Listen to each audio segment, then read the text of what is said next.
I want you to imagine, just for a second, reading a biography of some great historical figure. Right, like a standard dusty history book. Exactly. But instead of the usual, dry list of birth dates and hometowns and career milestones, Chapter 1 starts with the subject being gestated in a clay pot. A literal mud pitcher. Yes.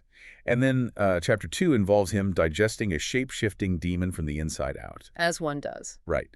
And by the final chapter, he hasn't just invented an entire language and a medical system, but he has physically crossed an ocean and, well, literally become worshipped as a god. It completely shatters our modern expectation of what a biography should be. I mean, we expect a linear timeline, but when you look closely at ancient history, the line between a living, breathing human being and a cosmic mythological force doesn't just blur, it completely dissolves. Welcome to today's deep dive. We are thrilled to have you with us because today we are exploring the epic, sprawling biography of an ancient power couple. A very intense power couple. Yeah, to say the least.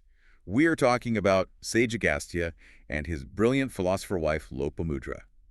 And to piece this together, we have brought a massive stack of sources to the table. We really went digging for this one. We did. We are pulling from foundational Wikipedia overviews, direct translations of ancient Vedic texts, modern anthropological journals like the Journal of Eschatology, and deep historical analyses of South Asian literature. It is a phenomenal treasure trove of information. I mean, we are looking at sources that attempt to chronicle events and ideas spanning thousands of years. It's a huge scope. Yeah, primarily originating in the Rigvedic period, so that places us roughly between 1950 BCE and 1100 BCE. So our mission today for you, the listener, is to decode how this incredible duo bridged divided worlds, shaped entire languages, and forged medical systems that are still in use today. And they are still in use, which is wild to think about. It really is. But we're also exploring a broader question, like how do you write a biography of someone whose life is this weird blend of hard historical footprints and wildly metaphoric divine mythology?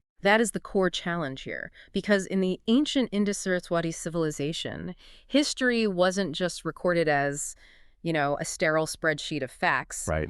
It was encoded into grand, sweeping narratives.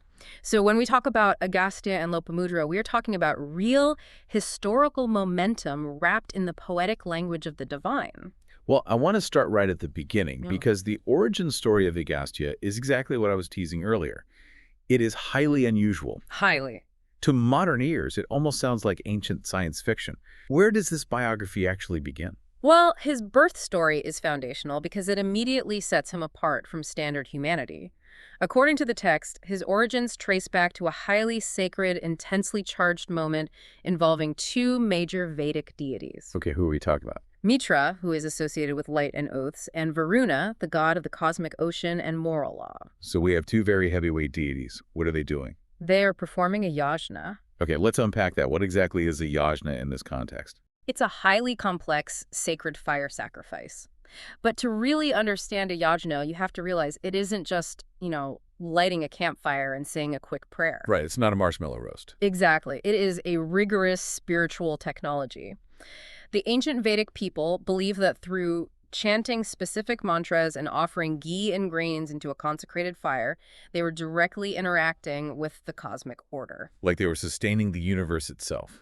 Yes, literally keeping the universe running. And to do that, it requires absolute, unbroken concentration. No distractions allowed. Okay, so they are in the middle of this incredibly tense, high-stakes ritual. And then what happens? Their absolute concentration is totally shattered by a sudden appearance. Into this sacred space walks Urvashi. Okay, who is Urvashi? Because the sources mention her as a celestial being, but what does that actually mean here? Urvashi is an apsara.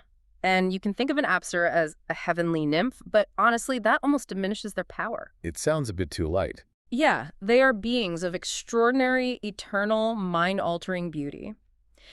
In Hindu mythology, apsaras are often sent by the king of the gods, Indra, specifically to test or break the concentration of powerful sages and deities. Especially the ones who are building up too much spiritual power through meditation, right? Exactly. They are basically a cosmic check and balance system. So she is essentially a cosmic distraction weapon. Precisely.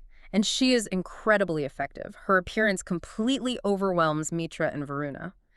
The ancient texts describe them as being so suddenly and overwhelmingly overcome by her extraordinary presence and sexuality that their absolute control breaks. They lose the concentration. Complete loss of control, they ejaculate, but their semen does not fall to the earth. Right, and this is the part that just completely threw me when I was reading the source material. It falls into a mud pitcher, a literal clay pot. Yes, a kumbha. The semen falls into this earthen vessel, and this picture miraculously acts as a womb. That is just so wild. It is. The fetus of Agastya grows inside this jar. Ow. And in some mythological traditions, he isn't even alone in there. Oh, right, he is a roommate. Yeah, he is gestated alongside a twin brother, another incredibly famous and powerful sage named Vasistha. Wait, I have to stop you here. A mud pitcher, like an ancient test tube baby. To a modern ear, this just sounds completely bizarre. It really does sound like ancient IVF. Why on earth would the ancient writers construct his birth this way? Is there a reason it specifically had to be a pot of mud? That is the perfect question to ask because none of these details are arbitrary in ancient texts. Think about the elements involved here. What? You have the divine ethereal energy of two major gods, right? Water and light. And instead of a human mother, that energy is incubated in mud, which is earth and water shaped by human hands. It was a very elemental birth. Exactly. By having him born in a clay pot, the story is doing two crucial things. First, it completely bypasses human karma and biological lineage. So he isn't tied down by human genetics or human flaws. Yeah. He doesn't have mortal baggage. None at all. Being born without a human mother immediately elevates his status. It signals to the audience that Agastya is a cosmic entity. He isn't bound by the standard rules of life and death that govern the rest of us. That makes a lot of sense. What's the second thing it does? Secondly, the earthen pod grounds him. He is made of divine energy, but he is born of the earth itself.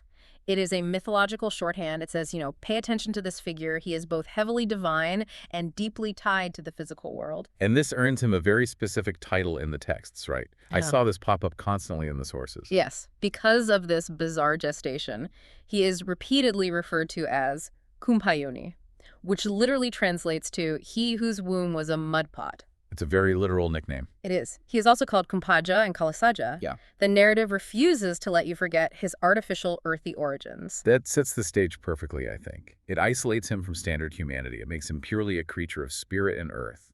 And because of that pedigree, he is destined to become one of the Saptarishis. The seven great sages, yes. In Hindu cosmology, the Saptarishis aren't just wise old men with beards sitting in caves. Right, they're much bigger than that. They are the Prajapatis, the Yeah. progenitors, the literal architects of human civilization. To hold that title, you need an origin story that defies biology. So he starts his life with this massive cosmic destiny. But his day-to-day existence doesn't look like an architect of civilization at all initially. No, not at all. Agastya begins his journey as a solitary ascetic. He is wandering, he is meditating in the forest, and he is completely, utterly detached from the material world and other people. He is practicing what is known as tapas. Which is not the Spanish appetizers. No, definitely not the appetizers. This Okay. is deep, severe austerity, fasting, meditating in extreme weather, completely denying the senses. It's a brutal physical denial. Exactly. The goal of tapas is to basically burn away worldly attachments to achieve moksha or spiritual liberation. And for a long time, Agastya is a total master of this. He is completely isolated, living purely in the realm of the mind and spirit. But then, this isolated world he's built is completely shattered. There's this horrific vision he has that forces him to realize his extreme detachment has severe, terrifying consequences. This is a pivotal moment in his biography, and it introduces a massive philosophical conflict. So Agastya is traveling through a dense forest, fully immersed in his ascetic isolation, when he encounters a geographical anomaly. A massive, terrifyingly deep gorge. A gorge, yes. The sources from the Mahabharata describe this scene so vividly. He looks down into this abyss, and he sees people hanging there. But they aren't just hanging normally. Oh, it's very specific. They're suspended upside down by their heels, dangling over this bottomless void. And when he looks closer, he realizes who these people are. They are his ancestors, the Pits or the Mains. Just imagine the psychological shock of that. You believe you are this highly elevated, enlightened being entirely separate from worldly concerns. You think you figured it all out. Right. And then you see your forefathers in a state of eternal, agonizing limbo, literally turned upside down. I would be traumatized. What exactly is happening to them? Why are they hanging there? Well, Agastya asks them that exact question. He is horrified and asks, "Why are you in this plight?" And their answer is a direct, violent indictment of his entire lifestyle. Wow, what do they tell him? They tell him they are cursed to hang over the ravine, slowly dropping toward the abyss, and they will only be saved when he, Agastya, gets married and produces a son. Wait, why does he specifically need to have a son to save them? How does that mechanic work? It comes down to the ancient concept of pichurana, which translates to ancestral debt. In the traditional Vedic worldview, you are born with three massive debts. Okay, what are they? One is to the gods, one is to your teachers, and the third is to your ancestors. And the only way to repay your ancestors for giving you life is to continue the lineage. Ah, I see. You must have a descendant who can perform the proper shraddha, or oblation rites. These are offerings of food and water that literally sustain the ancestors in the afterlife. So because Agastya has sworn off women and family to go meditate in the woods, his ancestors are literally starving and falling into hell. Exactly. This is a profound philosophical statement about dharma, which is your duty and righteous path in the world. It's a huge clash of values. It really is. There is a deep inherent tension in Hinduism between moksha, which is the selfish pursuit of personal spiritual liberation, and dharma, which includes your messy, worldly duties to your family and society. So basically, you can't just meditate on a mountain, achieve nirvana, and ignore your debts to the people whose sacrifices put you on that mountain in the first place. That is the exact lesson. No matter how spiritually elevated Agastya thinks he is, no matter his divine origins in a mud pitcher, he cannot escape his human duties. He has a debt. It's inescapable. It really is. This vision of the upside-down ancestors is a violent wake-up call, pulling him out of the clouds and forcing him back into the material biological world. So he has this terrifying realization. He needs a wife and he needs a son. But he's Agastya. He's a cosmic powerhouse. He doesn't just, wander into a local village, introduce himself at the well, and start courting. No, standard courtship is far too mundane for the Kumbhayoni. Instead, he decides to essentially manufacture the perfect bride. And this leads us to the creation of Lopamudra, who is just an endlessly fascinating counterpart too. She is incredible. How exactly does a sage go about building a human being from scratch? What materials does he use? According to the Mahabharata legend, he doesn't use clay or mud like his own birth. He uses his immense spiritual power to surgically extract the most graceful, beautiful elements from the natural world. He literally takes the essence of nature itself. The lists and the sources are so poetic, but when you think about it, also deeply strange. He takes the large, gentle eyes of a doe. He takes the fluid, terrifying grace of a panther, the slenderness of palm trees, the intoxicating fragrance of the champak flower, the softness of a swan's neck feather. He combines all these discrete elements of beauty into a single, breathtaking woman. He essentially acts as a divine architect, pulling the best attributes from flora and fauna to engineer absolute physical perfection. And he gives her a name that reflects this very specific, slightly tragic creation process. Lopamudra. Let's break down the etymology of that name because it completely reframes how we should view her character. Yeah, the name is a compound of two words.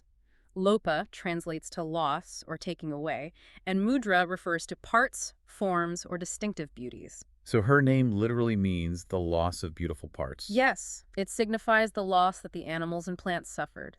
The deer lost some of its beauty so her eyes could be bright. The panther lost some of its grace. That's beautifully sad. She is the literal embodiment of nature's sacrifice. Agastya forced nature to diminish itself so that she could exist. It's an ancient Frankenstein meets Pygmalion story. He builds a bride perfectly tailored for his specific purpose. But she starts out as an infant, right? He doesn't just build a fully grown woman. Correct. He creates this infant of pure natural perfection, but he needs her to be raised properly until she is of marriageable age. So he gives her to the king of Vidarbha. Why that specific king? Well, King of Vidarbha was childless and was currently undergoing severe penance, praying to the gods for a child. Agastya essentially rewards the king's piety by giving him this magically constructed daughter. Which is a brilliant, fascinating narrative choice. I mean, Agastya creates a being out of the rawest elements of wild nature, panthers, trees, swans, but then drops her into the center of a wealthy palace to be raised with absolute royal comfort, sophisticated education, and luxury. He is setting up a massive internal contradiction within her. He really is. She is nature wrapped in royalty. And she grows up to be not just incredibly beautiful, but fiercely intelligent and well-educated. Right. Before we move on to what happens when she grows up, I have to mention something I found in the sources that completely blew my mind. Oh, please do. We promised you, the listener, that we would bring all the different threads of this biography to light. There's a wildly different alternative version of this origin story from a text called the Jirodhara Ramayana. Ah, yes. The gender-fluid narrative of Lopamudra's origins. It is a remarkable variant. It really is. In this version, Agastya doesn't build her from animal parts. Instead, he goes to the king of Kanyakubja and demands a daughter for a wife. And kings couldn't really say no to sages back then. No, but the king doesn't have any daughters left. And he is absolutely terrified of being cursed by this incredibly powerful sage because in ancient lore, a sage's anger can destroy your entire kingdom. So the king panics. Total panic. He takes his son, a young boy, dresses him elaborately in women's clothing, and presents the boy to Agastya as a princess. Which seems like a terrible plan that would immediately backfire. Right. But what happens next is a testament to the sheer reality-bending power of a sage's will. Agastya accepts the bride, and they are married. But miraculously, after the wedding ceremony, the boy physically transforms into a woman. The illusion becomes reality. Exactly. The sage's belief literally reshaped biology. It is such an incredible variant. It highlights how these ancient texts constantly play with themes of transformation, gender illusion, and the fluid nature of physical reality when confronted with divine momentum. It's a great reminder that these biographies aren't monolithic. They were fluid oral traditions long before they were written down. But in the primary and most widely accepted narrative, Lopamudra is raised as a brilliant, beautiful princess in Vidarbha, fully aware that she is destined to marry the ascetic who created her. Right, and eventually Agastya returns from the forest to claim his manufactured bride. And this is where I want to really look closely at Agastya's mindset, because it seems incredibly naive for a sage. Very naive. He manufactures this woman. He literally builds her from scratch, gives her to a king, and expects her to just be a compliant, quiet, ascetic partner. He expects to just use her to get a son, solve his ancestor problem, and go back to meditating. Yes, but she does not just roll over. How does a woman built for a specific functional purpose end up pushing back against her creator so hard? That tension is exactly what makes their story so enduring. When Agastya creates Lopamudra from the essence of nature, he assumes he is creating a passive vessel. But he fundamentally misunderstands what nature is. Nature isn't passive. Exactly. Nature is dynamic, it is powerful, it has seasons and demands, and above all, it requires balance. Lopamudra's creation from nature symbolizes the grounding, undeniable force of the material world. She is the anchor calling the ascetic back to reality. And an anchor is heavy. And boy, does she anchor him. When Agastya brings her back to his hermitage in the forest, their marriage becomes a true meeting of minds. It is the ultimate showdown between the ascetic and the householder. Initially, Lopamudra completely submits to his lifestyle. She proves her dedication. She willingly strips off all her royal silks and heavy gold ornaments. Which must have been a huge shock to this system. Oh, massive. She puts on rags, coarse deerskins, and bark. She matches his severe penance, his fasting, and his tapas step for step. She serves him dutifully for years, proving she has the spiritual fortitude of a true sage. But Agastya remains completely in his own head. Right. He is still stuck in his ascetic mindset. He is ignoring her physically, failing to consummate the marriage. Yeah, he's just meditating. Finally, a long period of time passes, and he realizes, oh, right, I need to have a son to free my ancestors from the gorge. So he approaches her, and this is where she stops him dead in his tracks. She sets a firm, immovable boundary. She absolutely does. She refuses to consummate the marriage under his current impoverished conditions. She basically says, not in this hut. Basically. She tells him that if he wants a child, if he wants to fulfill this worldly duty and reap the benefits of a family, he has to provide her with the royal riches, the bed, and the comforts she used to have before they have a child. I love this. It's a completely relatable, ancient narrative about setting boundaries in a relationship. I was reading this and thinking, this is exactly like a modern partner saying, look, you want the benefits of a family. You want the house and the kids. You can't just meditate on a mountain all day. You have to get a job. Yes, you have to put in the work, get a job, and contribute to our material reality. Yeah. You have to be present in this world. It is a profound negotiation of domestic and spiritual life. And she is incredibly sharp in her argument. She uses his own greatness against him. How so? She points out that with his immense world-bending spiritual power, earning wealth shouldn't be an issue. If he is truly as powerful as he claims, he can manifest the resources needed for a proper, comfortable household without losing his spiritual standing. She is challenging him to integrate his spirituality into the real world, rather than just hiding from it in the forest. Exactly. And this tension, this marital debate, isn't just a folktale. It is actually immortalized in one of the most sacred ancient texts we have, the Rig Veda, specifically hymn 1.179. The inclusion of this dialogue in the Rig Veda cannot be overstated in its importance. The Rig Veda is the foundational text of Vedic philosophy. And right there, embedded in the sacred verses, is hymn 1.179, which is essentially a poetic debate between husband and wife. And she is surprisingly blunt and vulnerable in her verses. What exactly is she saying to him in this text? She writes about the toll his austerity is taking on her. She speaks of her fading youth, her physical exhaustion, and her sexual frustration. She reminds him that time is passing, that old age is creeping up on them. That's incredibly raw for a religious text. It really is. And she points out a historical precedent. She tells him that even the great ancient rishis, the wise men of the past who spoke directly with the gods, enjoyed women. They didn't completely, punitively deny themselves the pleasures of life. One of our sources, Dr. Ramesh Chandra Mukhopadhyay, provides a fascinating analysis of this. He argues that her expression of frustration isn't just complaining. It is a result of Agastya's extreme, unnatural abstinence. Right. When she says she has become old, it is an expression of deep pathos, a profound sadness at the waste of their potential together. She is crying out for connection. And what we must remember is that Lopamudra is not just an aggrieved spouse. In the Vedic tradition, she is recognized as a Brahmavadini. What does that title mean? A Brahmavadini is a female philosopher, a theologian, a speaker of the highest cosmic truths. She is a recognized spiritual authority in her own right. Oh, wow, so she's on his level. Completely. In fact, later traditions recognize her as the visionary behind the Hadi Panchadasi mantra in the Shakta tradition, which is a major goddess worship lineage. So when she debates Agastya in the Rig Veda, she isn't whining. She is debating him on equal intellectual and spiritual footing. Yes. She is presenting a valid opposing theological argument. And she wins.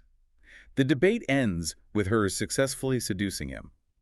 The final verses of the hymn celebrate that Agastya is finally overwhelmed by her. She forces him to confront the friction between monastic, solitary spirituality and the heavy, tangible responsibilities of a householder's life. By winning the debate, Lopamudra proves a fundamental tenet of later Hindu thought. Which is? That liberation and deep spiritual truth can be found within worldly life, within marriage and family, not just by escaping it. She effectively forces Agastya to re-enter society.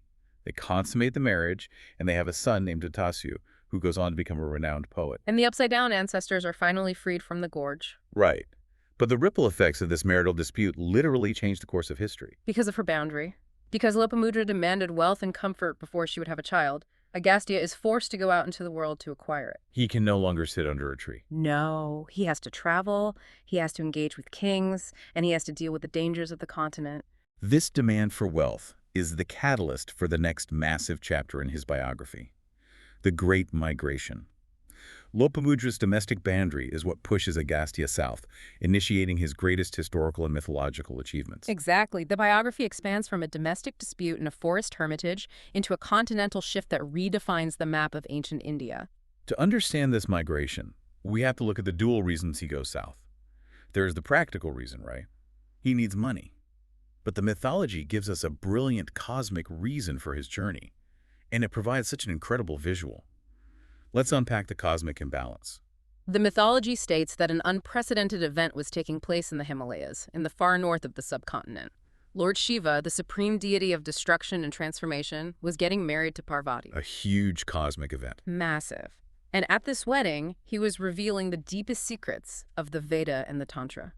Because of this monumental event, every single great sage, every rishi, every spiritually heavy being in the world traveled north to attend. So you have a mass migration of the greatest minds and spirits all congregating in one specific mountain range. And according to the myth, what happens to the earth? Because all of this immense spiritual weight, this concentrated cosmic gravity was gathered in the north, the earth literally began to tilt on its axis. Just from the weight of enlightenment. Yes. The southern hemisphere was rising up, and the north was sinking under the weight of so much concentrated enlightenment. It's like a massive ship taking on too much heavy cargo on one side of the deck. The whole civilization is out to capsize because everyone is standing on the starboard bow. That is a perfect analogy. The planet is fundamentally destabilized. So, to prevent a cosmic catastrophe, Lord Shiva looks out at the crowd and realizes he needs a counterweight. So what does he do? He summons Agastya and commands him to immediately travel to the deep south to restore the balance of the planet. Think about the implication of that command for a second. Yeah. The universe is saying, we have millions of saviors on one side of the scale. We need you, Agastya, to go stand on the other side by yourself to balance it out. It is the ultimate compliment. Be yourself. It means Agastya's individual spiritual gravity is equal to the combined weight of every other enlightened being in existence. It solidifies his absolute supremacy among the sages. But getting to the south isn't just a simple walk.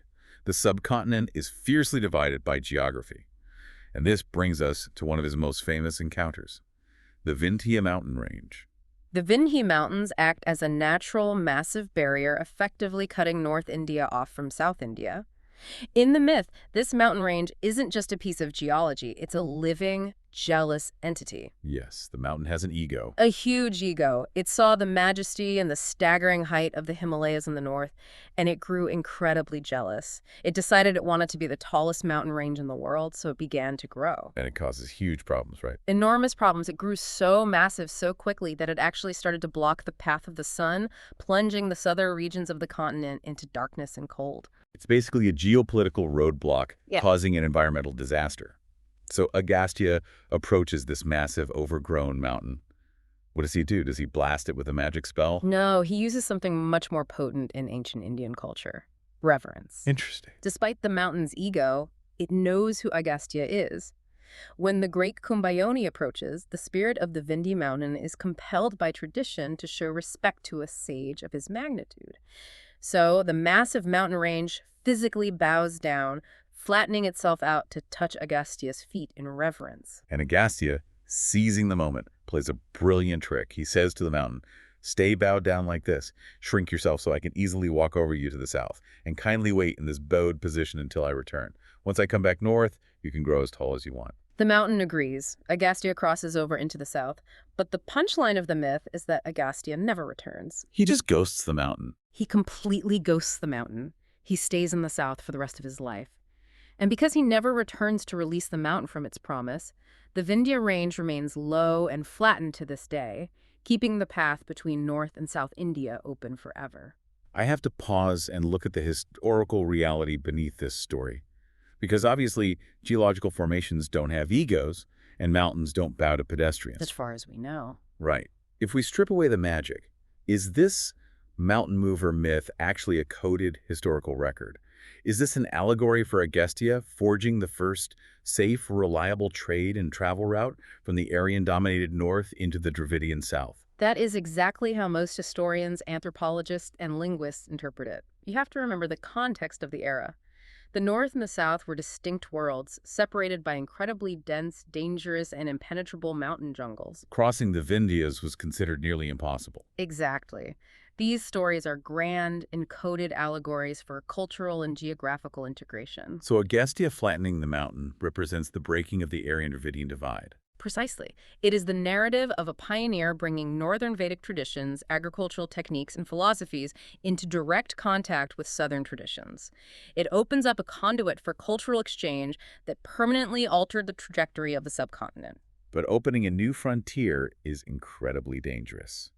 And speaking of the dangers of this newly opened path, on this same journey south, Agastya has a run-in with two demons.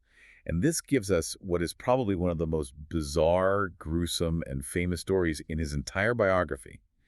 The story of Ilvala and Vatapi. Ah, yes, the legend of the iron stomach. It's so gross and so cool. This is a story of survival, cannibalism, and outsmarting a truly deadly trap.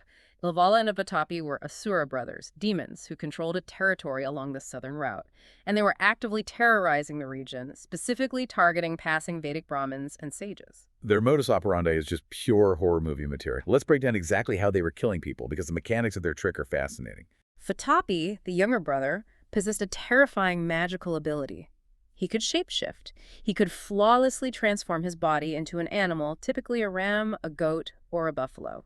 So Vatapi turns into a goat.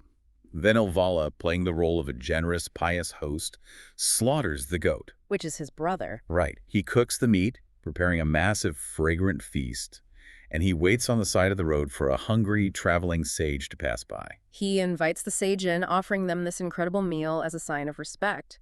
The sage, exhausted from the journey and grateful for the hospitality, eats the meat. And this is where the trap springs. Once the sage has completely consumed the meal and the meat is sitting heavily in their stomach, Ilvala steps back and uses a magical incantation. He possesses the power of Marida Sanjivani, a spell that brings the dead back to life. Oh no. He calls out loudly to his brother, "Vatapi, come out!" And Vatapi, from inside the stomach of the poor, unsuspecting sage, transforms back from digested meat into a giant, fully formed demon. Right inside their stomach. He literally bursts out of the sage's abdomen, tearing him apart from the inside, killing them instantly in a spray of gore. It's awful. The brothers then presumably rob or consume the remains. It's a grotesque, flawless system for assassinating holy men. It is a terrifying magic trick, and they killed countless Thases this way. But then Agastya comes walking down the path, and Agastya, being a cosmic seer, immediately knows exactly who they are and what they are planning. But he doesn't run away, he plays along. He sits down and he eats the entire feast. He eats every last bite of Vatapi meat. But here is the genius move. Before Ilvala has a chance to chant the magic words to call his brother out, Agastya simply rubs his stomach. And he utters a very simple, incredibly powerful phrase, Vatapi Dhrana Bhava. Which translates to, "May Vatapi be digested." And instantly, through his sheer, overwhelming ascetic power, his digestive tract just obliterates the demon. He digests a magical, shape-shifting entity completely and instantly. So when Ilvala finally calls out, "Vatapi, come out," Yeah. there is just dead silence. Nothing happens. Vatapi is gone. He has been turned into nutrients. I love that. Agastya looks at the shocked brother, smiles, and says, "Your brother has been digested." Agastya's iron stomach ends their reign of terror right then and there. It is a wildly entertaining story, a gruesome magic trick foiled by an aggressive metabolism. But if we apply the same historical lens to this story that we applied to the mountain, what is the deeper meaning here? What does digesting a demon actually represent? If the mountain story is a metaphor for crossing geographical barriers, the story of Vatapi is a powerful metaphor for assimilating hostile forces and surviving cultural collision. Okay, unpack that a bit. As Vedic culture moved south into uncharted territory, it inevitably encountered fierce resistance. It encountered different belief systems, indigenous tribes protecting their land, and very real physical dangers. So the demons represent the violent pushback against this migration. Yes. And Agastya digesting the demon symbolizes the unique ability of this migrating culture to absorb threats, neutralize them, and survive in new hostile territories without being destroyed from the inside out. He takes something poisonous and deadly, consumes it, and turns it into fuel to keep moving forward. That is a brilliant way to understand it. He absorbs the danger, integrates it, and moves forward. And it is this very ability to integrate and synthesize that defines the next massive era of his life. Because once he arrives in the Deep South, Agastya doesn't just pass through as a tourist. Oh, definitely not. He doesn't just preach and leave. He fundamentally shapes the foundation of an entire enduring civilization. His impact on the southern regions, particularly what is now Tamil Nadu, is almost impossible to overstate. If you go to South India today, Agastya isn't just a character in a book. He is entirely embedded in their cultural DNA. He is a living presence. Let's start with linguistics, because this is perhaps his most staggering achievement. In the South, he is widely revered by an incredible title, the father of Tamil. The Tamil language is one of the longest surviving classical languages in the world. And tradition holds that Lord Shiva himself taught the core sounds and structure of Tamil to Agastya. But Agastya was the one who actually systematized it. So he brought order to it. Yes. He took a sprawling, complex oral tradition and gave it a mathematical, rigorous structure. He is credited with writing the first formal Tamil grammar, a legendary text known as the Agatyam. How big was this text? How comprehensive are we talking? The ancient sources say the Agatyam contained 1,000 sutras, or highly condensed aphorisms. Try to imagine the intellectual undertaking of that. It's mind-boggling. He had to categorize phonetics, syntax, poetics, and the rules of vocabulary for an entire civilization, condensing it into 1,000 memorable rules that could be chanted and passed down. It provided the structured framework that allowed the language to flourish. It became the bedrock for the entire Sangam literary tradition, which produced some of the greatest poetry in human history. Exactly. And furthermore, he didn't just isolate Tamil and put a fence around it. Because he was born in the Vedic North and mastered the Southern tongue, he acted as a two-way cultural bridge. Like a translator between worlds. Exactly. He translated several Tamil works into Sanskrit and vice versa. He allowed a massive, unprecedented exchange of philosophical and scientific ideas across a continent that used to be divided by an uncrossable mountain. But his genius wasn't limited to just grammar and poetry. If you were ever sick in South India, you might encounter another of his massive legacies. He was a pioneering physician. He is widely credited with founding the ancient Indian medicinal system known as Siddha. Siddha medicine is a fascinating, deeply holistic medical system, and it is entirely distinct from the more widely known Ayurveda, though they share common roots. Siddha is heavily focused on alchemy and the extreme longevity of the physical body. Let's dive into the mechanics of Siddha because we want to understand how this actually worked. What was Agastya teaching people to do to their bodies? Well, Agastya wrote extensive texts detailing the medical use of specific herbs and plant extracts, which is common. But what made Siddha revolutionary was his use of complex metal and mineral preparations. Like heavy metals. Yes. He taught practitioners how to take highly toxic substances like mercury, sulfur, and arsenic, and through intense, repeated purification processes involving heat and herbal juices, strip away the toxicity. To create medicine out of poison. Exactly. To create incredibly potent medicines designed to cure chronic diseases and radically extend human lifespan. It sounds like ancient biochemistry. And the sources mention that his medical philosophy was centered around balancing three specific things: Vata, Pitta, and Kapha. What are those and how do they work in the body? In the Siddha and Ayurvedic view, the human body is governed by three fundamental biological energies, or doshas. Vata represents wind and movement, so your nervous system and breathing. Okay, got it. Pitta represents fire and transformation, which is your digestion and metabolism. And Kapha represents earth and water, so your physical structure, bones, and fluids. Agastya taught that disease is simply an imbalance of these three forces. So if your fire is too high? If you have too much fire, you get inflammation. Too much wind, you get anxiety and joint pain. So his medical texts were essentially instruction manuals on how to use diet, herbs, and processed minerals to perfectly tune these three dials back to the center. Yes. But he took it a step further than just physical health. He tied this biochemical balance directly to spiritual awakening, specifically the concept of Kundalini. Kundalini is a term that gets thrown around a lot in modern yoga studios, but what did Agastya actually mean by it in the context of Siddha medicine? Kundalini refers to a latent, incredibly powerful spiritual energy coiled at the base of the spine. Agastya taught that through specific breath work like pranayama, meditation, and the physical vitality achieved through Siddha medicine, you could awaken this energy. And then what happens? You draw it up through the chakras of the body, leading to ultimate enlightenment. This connects perfectly back to his wife, Lopamudra, because he is bridging the body, mind, and soul. In Agastya's teachings, health wasn't just the absence of a cough. It was the required physical foundation for spiritual liberation. That is a crucial insight. He realized that you cannot achieve moksha if your physical vessel is broken, sick, or dying prematurely. The body is the vehicle for enlightenment. Exactly. You have to maintain the car if you want to finish the road trip. This is a highly pragmatic, deeply physical approach to spirituality. It shows that he fully internalized the lesson Lopamudra taught him back in the forest. The material world matters. Right. You need the physical grounding. And honestly, if inventing a language's grammar and pioneering a biochemical medical system wasn't enough to fill a biography, the sources show he was also heavily involved in literature and astronomy. The man never slept, apparently. He composed the Aditya Hridayam, which is a massive, powerful hymn to the sun god, famously taught to Lord Rama on the battlefield to give him strength. He is credited with the Lalita Sahasranama, detailing the 1,000 sacred names of the Divine Mother. And we cannot forget the Agastya Samhita.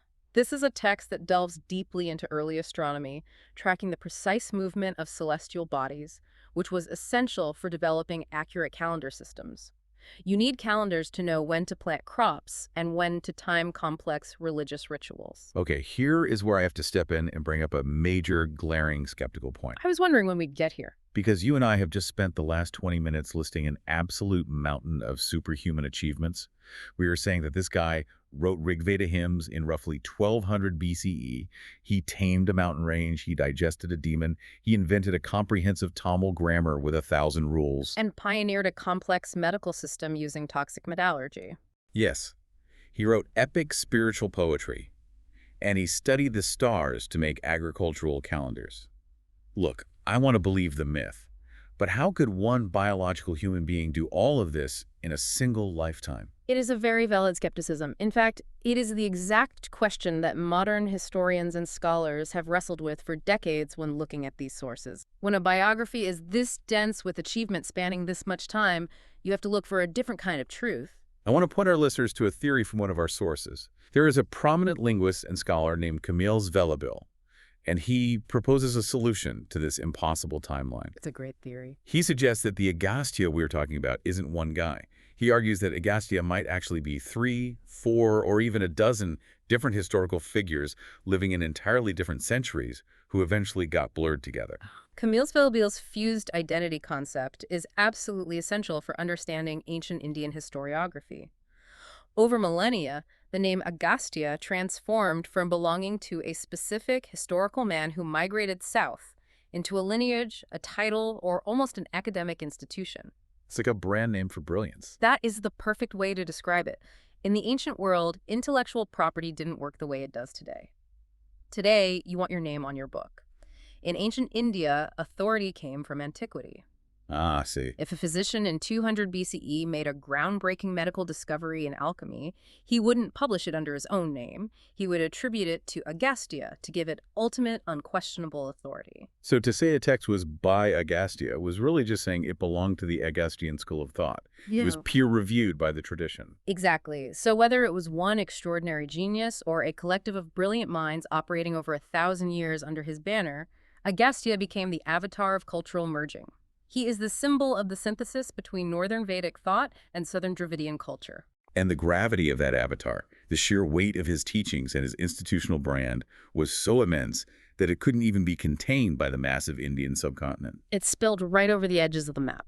Which brings us to the final, awe-inspiring phase of his biography. Yes. The spread of Agastya's influence over the ocean. His teachings literally crossed the sea, and in doing so, transformed him from a human sage, or a lineage of sages, into a literal divine entity. The expansion into Southeast Asia is just a phenomenal chapter in ancient history. The sources show that his teachings, his medical systems, and his linguistic frameworks traveled via trade routes to places like Java, Indonesia, Cambodia, and Vietnam. And in these new regions, away from his homeland, he earned new titles that reflect the massive scale of this maritime journey. In Southeast Asia, he was revered as Agastya Yatra, which means the holy journey. And even more poetically, he was called Pita Sagara. Pita Sagara, Father of the Ocean. That is a heavy, magnificent title, because his ideology had to cross the ocean to bring Dharma to these new shores. And what is amazing is that this isn't just myth. We have hard, undeniable archaeological proof of this reverence carved into stone. Let's look at the historical record from Java. In the 8th century, specifically the year 760 CE, there was a ruler in central Java named King Gajayana of the Kanjuru Han Kingdom. And an artifact known as the Dinoyo inscription gives us a remarkably detailed look into how deeply Agastya was worshipped there. The Dinoyo inscription is fascinating. It details a massive state-sponsored ceremony hosted by the king. What exactly was the king doing? The inscription tells us that the kingdom had an old wooden statue of Agastya carved from sandalwood. But the wood was rotting and decaying in the jungle climate. Wood doesn't last long in the jungle. Exactly. And King Gajayana couldn't allow the image of the great sage to degrade, so he ordered the creation of a magnificent, astonishing new statue made of permanent black stone. And he didn't just quietly swap the statues out. The inscription talks about a massive inauguration festival. It lists the offerings made just to unveil this stone statue. We're talking fat oxen, massive herds of buffalo, and immense wealth poured out by the state just to honor the image of a sage who died thousands of years ago and thousands of miles away. It shows state-level devotion, but what is truly revealing about the Indonesian archaeological finds, like the nearby Badut Temple, which was built around the same time, is how Agastya is visually depicted in the carvings. How does it differ from India? In India, he is revered as supreme sage, a wise man, a teacher. In Indonesia, his status is elevated to the absolute cosmic ceiling. He is positioned as Adi Guru, the primary original teacher of the universe, and even more significantly, he is worshipped under the title Patara Guru. Wait, isn't Vatara Guru an actual embodiment of Lord Shiva on Earth? Yes. In the Javanese tradition, Agastya and Shiva essentially merge. The statues of Agastya found in Indonesia don't just show a humble man with a beard, they show a powerful figure wielding the specific, iconic attributes of Shiva. Like his weapons. Exactly. He holds the trisula, which is the trident, the kamandaloo, the divine water jug, the akshamala, the rosary, and he wears the jatamakuta, the crown of matted hair. I just want to reflect on this incredible promotion for a second. Try to map this onto a Western historical figure. It's as if a historical philosopher, imagine Socrates or Aristotle, traveled so far and impacted so many millions of lives with his medicine, his language, and his spiritual balance, that history simply decided he wasn't a man anymore. They literally deified him. The culture looked at his impact and said, no human could do this. He must be a god. It is the ultimate testament to his legacy. It represents the absolute pinnacle of success for a Dharmaduta, a messenger of Dharma, but it also highlights something beautiful about the receiving culture. Early Indonesian civilizations adopted Hindu theology, but they didn't just blindly copy it, they actively adapted it. How did they adapt Agastya specifically? They blended the concept of this great, bearded Vedic sage with their own pre-existing indigenous belief systems. Specifically, their deep tradition of ancestor worship, known as Patara. So he became an ancestor to them? Yes. They saw Agastya not just as a foreign teacher who brought Sanskrit and medicine, but as the ultimate divine ancestor of their own spiritual lineage.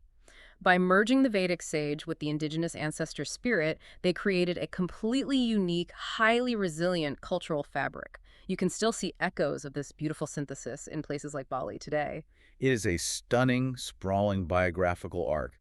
When you pull back and look at the whole picture, it is breathtaking. We started with divine energy falling into a mud pitcher in the ancient Vedic heartland. It's quite a journey. We watched him struggle with the horrifying vision of his upside-down ancestors. We saw the magical, complex creation of his brilliantly stubborn wife, Lopamudra. We watched him flatten the Vinta Mountains, digest a shape-shifting demon, invent the grammar of the Tamil language, pioneer the alchemical miracles of Siddha medicine, and ultimately become a stone deity worshipped across the ocean in the jungles of Java. It is a biography that refuses to be contained by a spreadsheet. And yet, amidst all that staggering cosmic scale, all the demons and miracles, the emotional core of this story remains deeply, intimately relatable. It really does. If you look back at the marriage of Agastya and Lopamudra, you see a dynamic that is intensely relevant to you, the listener, navigating your life today. It's so true. How do you see their marriage translating to a modern listener's life? Well, their relationship perfectly encapsulates the eternal, everyday struggle between our driving ambitions, whether that is career obsession or isolated spiritual focus, represented by Agastya, and the grounding, heavy reality of family, domestic boundaries, and material life, represented by Lopamudra. Agastya just wanted to live in the clouds. He wanted to detach from the world and exist purely in his own mind. Exactly. And if he had been left alone, he would have meditated in a cave until he died. But Lopamudra forced him to plant his feet on the ground. She demanded that he recognize his worldly debts. She forced him to acknowledge that the material world matters. She made him get a job. She made him engage with the messiness of society. And because she set that boundary, because she forced him out of his isolation, he ended up changing the world. The ultimate lesson of their biography is that true progress, true historical impact, requires both forces. You need both sides. You need the isolated, disciplined, visionary focus of Agastya, but you equally need the practical, demanding, boundary-setting reality of Lopamudra. Without her pushback, the South might never have received his medicine, his language, or his wisdom. True enlightenment isn't escaping the world. It is integrating your brilliance into it. That is an incredibly powerful takeaway. And it leaves me with one final provocative thought for everyone listening to mull over today. I want to build on Camille Velabel's theory of the fused identity, the idea that Agastya was actually a brand name for the collective brilliance of a dozen forgotten people. It's a fun thought experiment. If the historical Agastya is actually a fusion of multiple brilliant minds whose individual names were lost to time and rolled into one legendary avatar, who are the single heroes or geniuses in our modern history books right now? Oh, that's a good question. Are there figures we idolize today? Inventors? Tech founders, historical leaders who are secretly just a cover name, a convenient avatar for the collective brilliance of a dozen forgotten people working tirelessly behind the scenes. It makes you question every timeline, every historical narrative, and every clean biography you've ever read. Mhm. The reality is always more complex and usually more collaborative than the myth. The biographical muddy waters are deep, and the historical spreadsheet is definitely broken. Thank you for joining us on this deep dive into the incredible source material of Sage Agastya and Lopamudra. Keep questioning the timeline, remember to balance your ambition with your reality, and we'll see you next time.